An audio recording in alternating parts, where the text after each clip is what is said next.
Bem-vindos a mais um vídeo tutorial da Mentaltech. Nesse vídeo vou mostrar para vocês como simular uma iluminação de estúdio no 3D Studio Max. Bom, a iluminação de estúdio geralmente é feita com várias lâmpadas, várias luzes especiais e também um fundo infinito. Aqui eu tenho exemplos de imagens com uma simulação também física de uma iluminação de estúdio. O fundo infinito é este papel, no caso, deste exemplo, em que ele está curvado para que as sombras fiquem suaves, a iluminação bem suave. Notem que há mais de uma iluminação, há mais de uma lâmpada.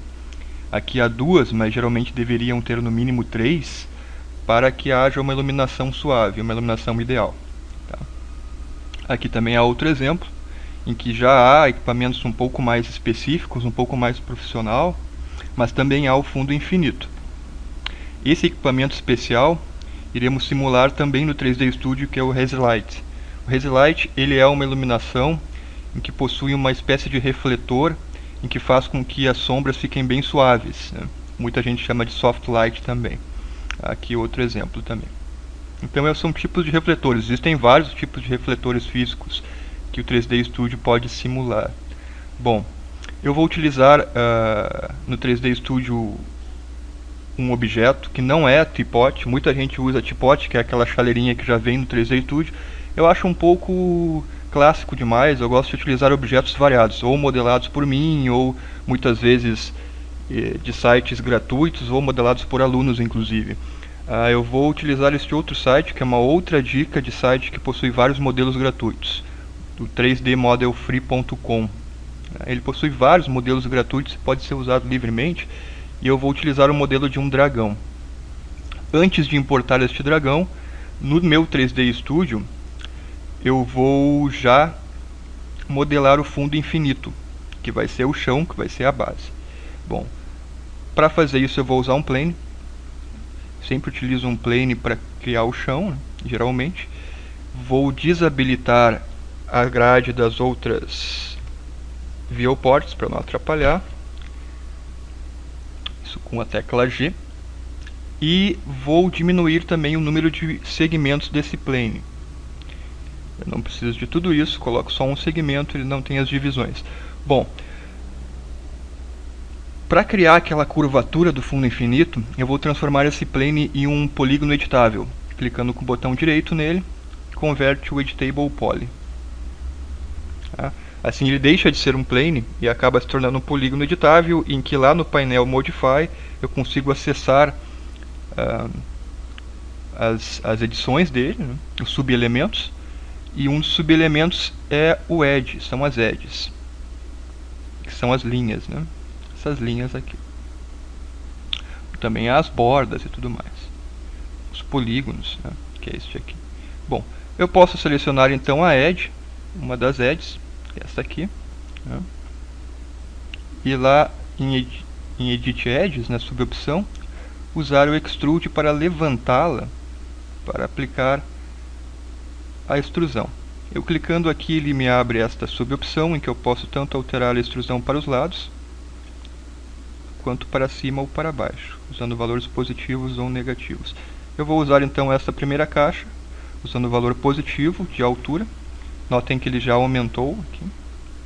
Ele levantou esta edge e vou confirmar. Beleza. Então está a extrusão feita.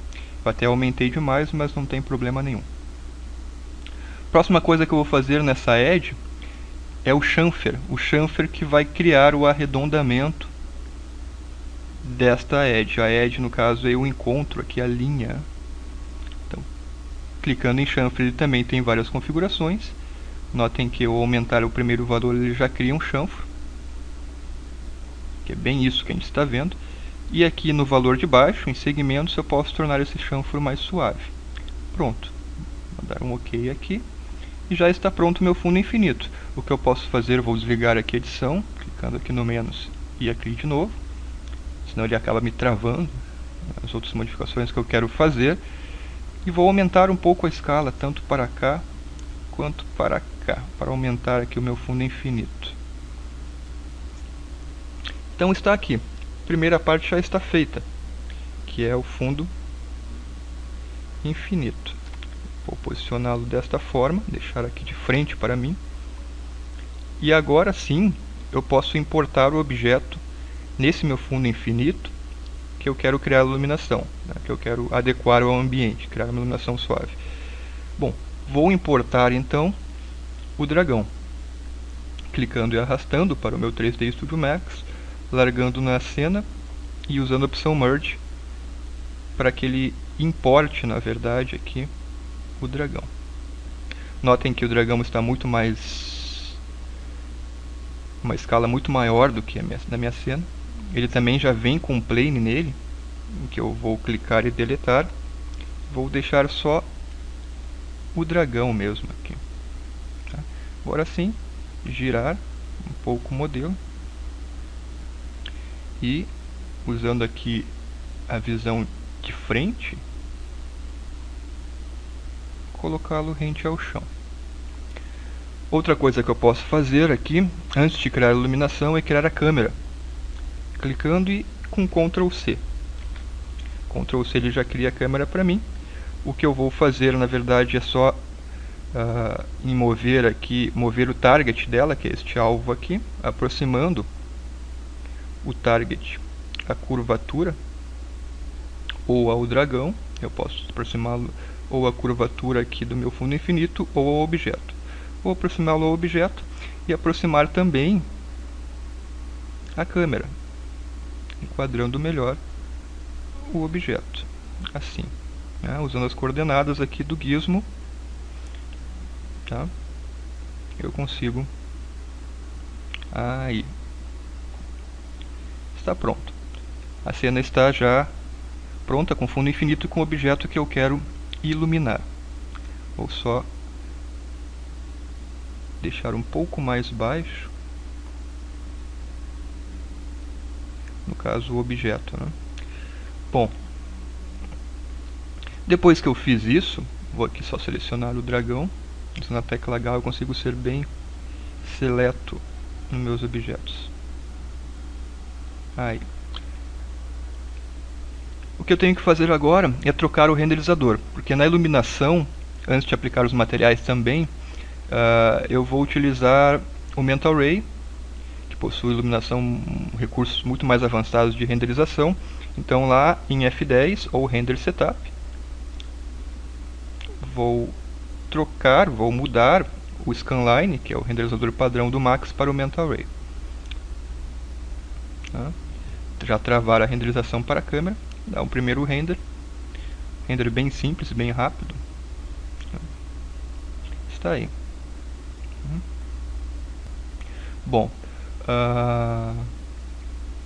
o que eu vou fazer agora? Atribuir os materiais à cena. No editor de materiais M, eu vou usar o primeiro slot, trocar do Standard para o ArcDesign, a biblioteca de materiais do Mental Ray. Vou usar esse mesmo material para o piso. O que eu vou fazer, na verdade, é diminuir a reflexão dele, que é 0,6 para 0,2, para não ficar tão reflexivo. Até menos eu poderia diminuir após. E em Diffuse, aqui no canal de cor, colocar uma cor branca. Um pouco mais branca, não tão branco, mas um pouco mais. E o segundo slot de materiais, eu vou utilizar o mesmo ArcDesign, porém eu vou usar um template Glossy Finish, tá? E colocar a cor também, uma outra cor, que esse é o material que eu vou colocar no dragão. Colocar uma cor vermelha aqui e atribuir ao dragão. Legal. Se eu for renderizar, a cena está um pouco maior, só não está iluminada. Está um pouco melhor, né? Os materiais já estão aplicados. Ele já vai possuir reflexão no chão, uma leve reflexão que eu diminuí, e o brilho do material Glossiness aplicado do ArcDesign. Vou até aproximar um pouco mais aqui, usando esse mesmo ajuste aqui da cena, né, da câmera, para enquadrar o dragão. Uma coisa legal de se fazer também é clicar aqui na opção câmera da Viewport e habilitar Show Save Frames, para saber exatamente o que eu estou renderizando.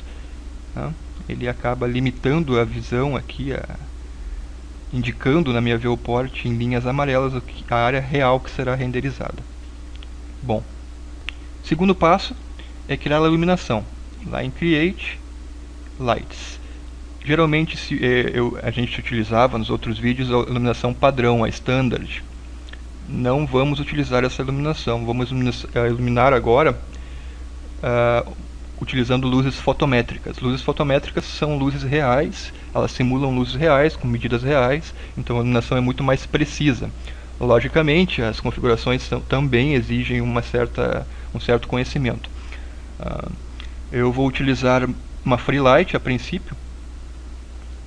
Quando eu clico na Free Light ou em qualquer luz fotométrica, o Max me pergunta se eu quero usar um ajuste de exposição do Mental Ray, ajuste fotográfico de exposição. Eu vou clicar assim. É um ajuste bem avançado de fotográfico. Caso a gente precise, eu mostro para vocês onde a gente vai fazer o ajuste de exposição. E vou criar aqui, neste lado, a minha Free Light fotométrica.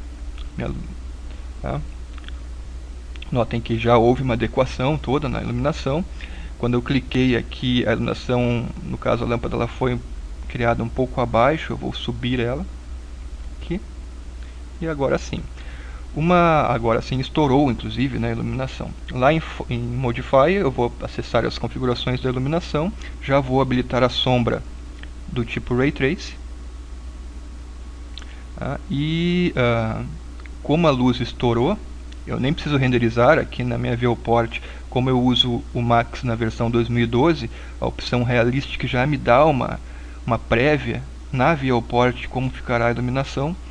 Vou diminuir a intensidade da luz. A intensidade das luzes fotométricas não são medidas somente com intensity de 0 a 1, como habitualmente, ou um valor básico das luzes standard. Ela é medida em valor real, em candeias ou em lumens. Infelizmente não há medida em watts, que é a medida que a gente costuma utilizar de potência.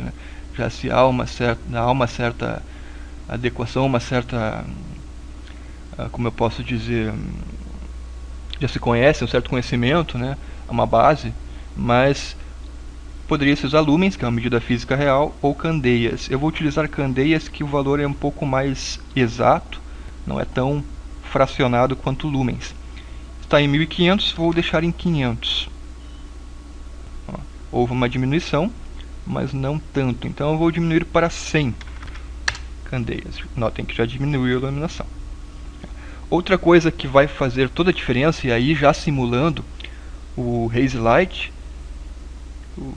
que é o refletor que eu mostrei para vocês no início da foto, é como as sombras, a área da sombra e da iluminação será refletida. Aqui ela está pontual, está emitindo em todos os lados. Se eu quiser refleti-la,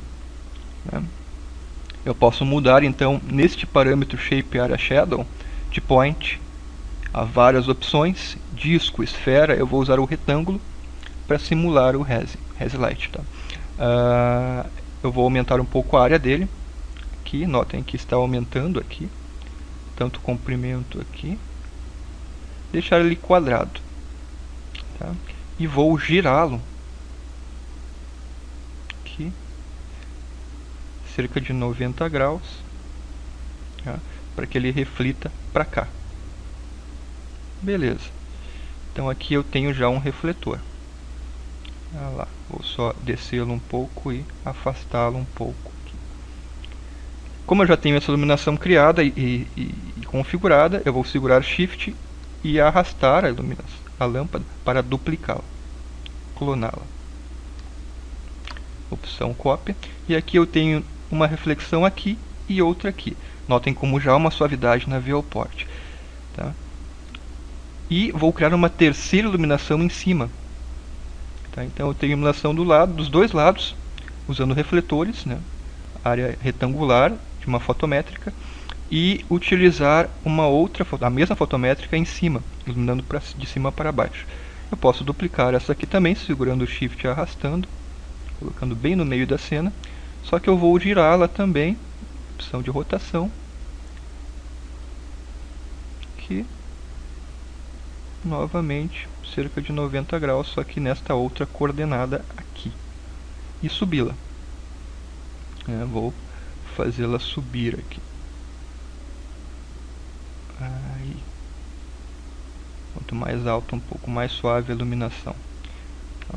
E agora eu vou renderizar para vocês verem a diferença no resultado final. Já tem uma iluminação de estúdio, uma simulação de iluminação de estúdio.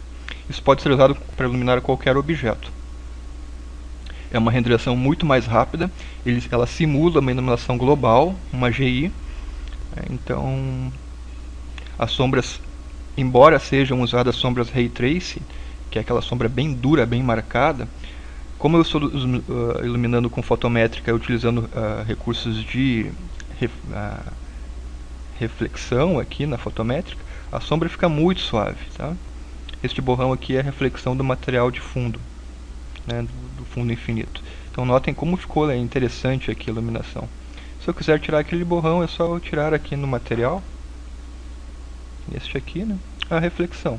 Infelizmente eu irei perder a reflexão do piso. Né? Posso diminuir aqui para 0,5, deixar ela bem suave. Tá? Ou até angular melhor aqui a câmera. Tá? Para subir um pouco, talvez já se perca um pouco a reflexão ali. E está pronto. Caso você queira melhorar ainda mais a qualidade da renderização, e você tem a máquina para isso, tanto o processador quanto memória, principalmente processamento, você pode simular, você pode habilitar, melhorar a qualidade da iluminação global, tá? Que é fazer com que o vermelho do objeto, a cor do objeto, acabe sendo refletida nas sombras também. Tá? Para isso a gente deve aumentar os rebatimentos dos fótons, das partículas de luz, para que ele rebata mais de uma vez, várias vezes na cena, e acabe transmitindo a cor do objeto ao piso, a outros objetos próximos, como no mundo físico, como ocorre no mundo físico. Isso pode ser feito lá no F10, em a aba Indirect Illumination. Eu vou aumentar a precisão do Final Gator, que é o preset, são os presets de configuração da GI, do Mental Ray. Tá? E nesta configuração de Diffuse e Bounces, que são os rebatimentos, vou aumentar para 3. Quanto maior o número, mais rebatimentos e mais GI. Vou até aumentar para 5, embora o render seja mais demorado, você notará mais, né, um GI mais evidente. Note que toda a cena ficou suavemente vermelha, levemente avermelhada, pela reflexão do material no piso, que são as reflexões, são os rebatimentos dos fótons. Tá? Eu vou só clonar aqui para comparar na última dica, que é utilizar algumas configurações nas luzes de temperatura, só para dar um acabamento, isso é opcional, utilizar o ajuste de Kelvin, que é a temperatura da luz, da iluminação. Tá? Vou habilitar o Kelvin, quanto maior a temperatura, mais azulada, e quanto menor, mais avermelhada. Então mais fria é a luz, mais avermelhada fica. Notem que eu selecionei essa fotométrica e diminuí, habilitei o Kelvin e diminuí a temperatura para ficar levemente avermelhada, alaranjada. E nesta aqui eu vou habilitar também o Kelvin e vou aumentar a temperatura para deixar levemente azulada. Isso vai dar um balanço de temperatura na cena e um degradê bem interessante na finalização. Tá? Então, mais um render. E fica como dica. Então, este acabamento que você pode brincar com a temperatura do objeto, da cena como um todo. Né? Então está aqui a cena com manipulação de temperatura em kelvins e a cena com iluminação simples crua, ambas simulando iluminação de estúdio, com luzes fisicamente reais do 3D Studio Max. Este foi mais um vídeo da Mental Tech, oferecido pela Mental Tech. Espero que tenham gostado, um grande abraço e até o próximo vídeo.